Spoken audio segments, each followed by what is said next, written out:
आज के इस वीडियो में हम कक्षा 7 के विज्ञान से इसका जो है सो अध्याय 2 हम बताएंगे। और अध्याय 2 का नाम है जंतुओं में पोषण। ठीक है, तो जंतुओं में पोषण का हम इसका जो है प्रश्न और उत्तर बनाएंगे। ठीक है, तो चलिए इसका हम प्रश्न और उत्तर बनाते हैं। तो यहाँ पे अभ्यास लिखा हुआ है। ठीक है, और अभ्यास का एक में है कि खाली स्थानों को पूर्ति कीजिए। ठीक है, तो यहाँ पे जितना भी प्रश्न है अध्याय 2 का, तो इन सभी प्रश्न को हम क्या किए हैं कि कॉपी पर उतार लिए। ठीक है, तो चलिए हम इसको कॉपी पर बतलाते हैं।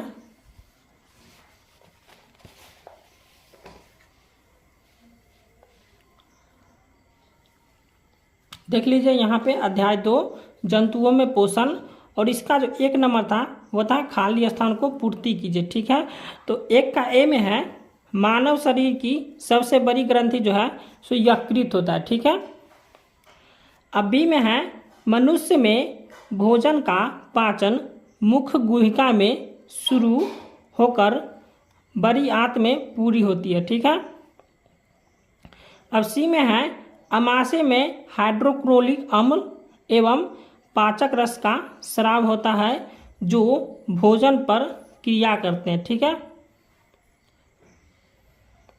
अब इसका डी नंबर है मनुष्य में पोषण के मुख्य चरण। ठीक है, तो हो जाएगा पहला हो जाएगा मुख्य गुहिका, उसके बाद है भोजनली, उसके बाद हो जाएगा अमाशय, उसके बाद हो जाएगा छोटी आंत और बड़ी आंत है। ठीक है, अब इसका ई नंबर है अमीबा अपने भोजन को, ठीक है, पादाश की सहायता से ग्रहण करता है। ठीक है,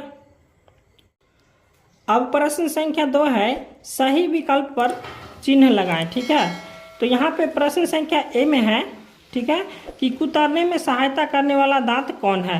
तो यहाँ पे कृंतक लिखा हुआ है लेकिन हो जाएगा कृदंत। ठीक है, तो यहाँ का ऑप्शन नंबर 1 हो जाएगा। ठीक है, अब बी में है कि लार मंड एस्ट्रोज को बदलता है। ठीक है, तो लार मंड और एस्ट्रोज को बदलता है ग्लूकोज में, तो यहाँ पर हो जाएगा ऑप्शन नंबर 2। ठीक है, अब सी में है कि पीत रस का स्राव होता है, तो पीत रस का स्राव होता है वो हो जाएगा यकृत में। ठीक है, तो इसका हो जाएगा ऑप्शन नंबर 1।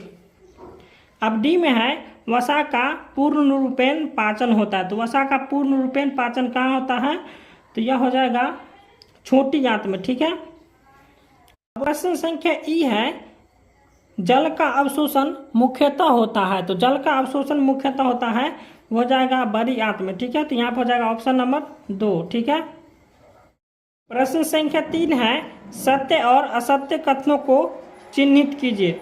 तो प्रश्न संख्या 3 का 1 में है अमाशय में हाइड्रोक्लोरिक अम्ल का स्राव होता है, तो यह होता है अमाशय में हाइड्रोक्लोरिक अम्ल का स्राव होता है। ठीक है, तो यह हो जाएगा सत्य। 2 नंबर प्रश्न है पीत रस से प्रोटीन का पाचन होता है, तो नहीं होता है, तो यहाँ पर हो जाएगा असत्य। ठीक है, अब 3 नंबर में है कि प्रोटीन का पाचन मुख से आरंभ हो जाता है, तो यहाँ पर हो जाएगा असत्य। तो प्रोटीन का पाचन मुख से आरंभ नहीं होता है, तो हो जाएगा असत्य। ठीक है, अब 4 में है कि जुगाली करने वाले निगली हुई घास को पुनः अपने मुख में लाकर धीरे धीरे चबाते हैं, तो हो जाएगा हाँ यह चिबाते हैं, तो यहाँ पर हो जाएगा सत्य। ठीक है, और 5 में है छोटी आंत में श्लेष्मक स्रावित होता है, तो यहाँ पर हो जाएगा असत्य। ठीक है, अब प्रश्न संख्या 4 है कॉलम ए के कथनों का मिलान कॉलम बी से कीजिए। ठीक है, तो यहाँ पे कॉलम ए है इधर और इधर कॉलम बी है। ठीक है, तो यहाँ पे कार्बोहाइड्रेट को मिला दिए हम किसी शर्करा से। ठीक है, अब प्रोटीन को मिला दिया हम अमीनो अम्ल से, उसके बाद वसा को मिला दिया हम वसा अम्ल एवं ग्लिसरॉल से। ठीक है, उसके बाद है पीत रस, तो पीत रस को मिला दिया हम पित्ताशय से, और लार को हो जाएगा लार ग्रंथि से। अब प्रश्न संख्या 5 है आहार नाल के किन भागों द्वारा ये कार्य होता है। तो आहार नाल के किन भागों द्वारा ये कार्य होता है, तो यहाँ पे प्रश्न संख्या 5 के 1 में है कि भोजन का चबाना, तो भोजन का चबाना जो है सो दांत से काम होता है, तो यहाँ पर हो जाएगा मुख्य दांत। ठीक है, इसके 2 नंबर में है जीवाणु नष्ट होना, तो जीवाणु का नष्ट होना अमाशय में होता है। ठीक है, उसके बाद 3 नंबर में है उपयोगी पदार्थों का अवशोषण, तो उपयोगी पदार्थों का अवशोषण होता है छोटी आंत में। ठीक है, उसके बाद 4 नंबर में है मल का निकास, तो यहाँ पर हो जाएगा मलाशय। अब प्रश्न संख्या 6 है कि एक शब्द में उत्तर दीजिए। ठीक है, तो 6 का 1 में है मानव शरीर में पाए जाने वाला कठोरतम पदार्थ क्या है, तो यह हो जाएगा इनेमल। ठीक है, अब इसका 2 नंबर प्रश्न है कि पचे भोजन का अवशोषण करने वाली अंगुली जैसी संरचना किसका है, तो यहाँ हो जाएगा दीर्घ रसागुल का हो जाएगा। ठीक है, अब 3 में है कि घास खाने वाले जंतुओं में सेलुलोज पाचन का स्थान है, तो यहाँ पर हो जाएगा अंधनाल। ठीक है, अब इसका 4 नंबर है कि अमीबा में भोजन का पाचन का स्थान है, तो यहाँ पर हो जाएगा खाद्यधनी। और इसका 5 नंबर है भोजन के अवयवों से उपयोगी पदार्थ संश्लेषण की प्रक्रिया। ठीक है, तो यहाँ हो जाएगा छोटी आंत। प्रश्न संख्या 7 है कारण बताइए। ठीक है, तो प्रश्न संख्या 7 के ए में है मनुष्य में सेल्यूलोज का पाचन नहीं होता है, तो इसका उत्तर हो जाएगा कि घास खाने वाले जंतुओं के शरीर में छोटी तथा बड़ी आंत के बीच, ठीक है, एक थैलीनुमा संरचना होते हैं जिसे अंधनाल कहते हैं। ठीक है, और इस अंधनाल में जीवाणु पाए जाते हैं जिसकी सहायता से सेल्यूलोज का पाचन होता है। और मनुष्य में अंधनाल बहुत छोटी होती है और जीवाणु अनुपस्थित रहते हैं, अतः मनुष्य में सेल्यूलोज का पाचन नहीं होता है। अब प्रश्न संख्या बी है अमीबा के खाद्यधनी में भोजन का पाचन होता है, तो इसका उत्तर हो जाएगा अमीबा के खाद्यधनी में ही पाचक रसों का स्राव होता है जो खाद्य पदार्थों पर क्रिया कर उन्हें सरल